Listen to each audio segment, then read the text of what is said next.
Hey everyone, welcome back to the channel. I am getting ready for trapping season.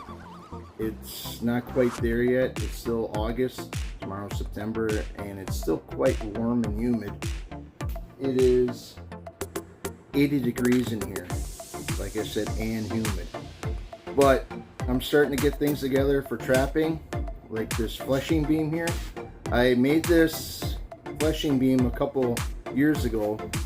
My parents bought this fleshing beam at an auction. It's made out of PVC, and I went ahead and made the frame for it out of 4x4s. But as the years went on, it's kind of a piece that's in the way. So what I did is made this. Right. So what I did is I took the PVC fleshing beam. I took some hinges. I took 2 hinges, put some 2x4s on the fleshing beam, put a hinge here, and obviously a hinge at the bottom. And what I did is I fashioned up a stand, kind of like a old-fashioned ironing board that would fold up into a closet. And when I go to let it down, this leg will swing out. You can adjust it however, what the angle you want, what I want it at. So I could kick it out this far, bring it up, depending on how much I want to lean over the fleshing beam. And when I want to put it away, pack it away for the day or night or evening or whatever, just to get it out of the way, is I took a piece of masonry line, put a nail on one side,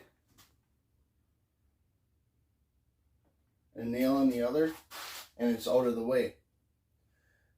That way I don't have to trip over the other frame, which I'm going to end up taking apart and maybe using the 4x4s for something else. So this is my fold away fleshing beam. It's going to save me some space, and I can probably build a shelf right here for my skinning tools and my fleshing knife and for scraping and things like that. So I think it's gonna work out.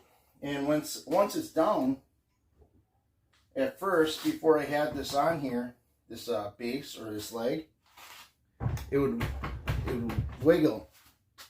But once I put that stand or the leg, whatever you want to call it, once I put that on with that 2x4 on the bottom as a foot, seems pretty steady, sturdy, rigid, whatever you want to call it. So yeah, I'm pretty sure that this is going to work out for me this year. So like I said, I could put a shelf or just use that timber that's there as a shelf. Or well, I hope this little trick helps you out this season. If you want to try it, go ahead and give it a whirl. I think it's going to suit me just fine. And yeah, it's going to save you some space. It's going to save me space in my fur shed, trap shack, or whatever your title of your little man cave is called, or she shed. That being said, take chains to all you trappers. Good luck this season. I have a joke. I know it's been a long time coming, but I have a friend of mine who owns a bakery. It burnt down. Now his business is just toast. Yeah, I enjoy the little things.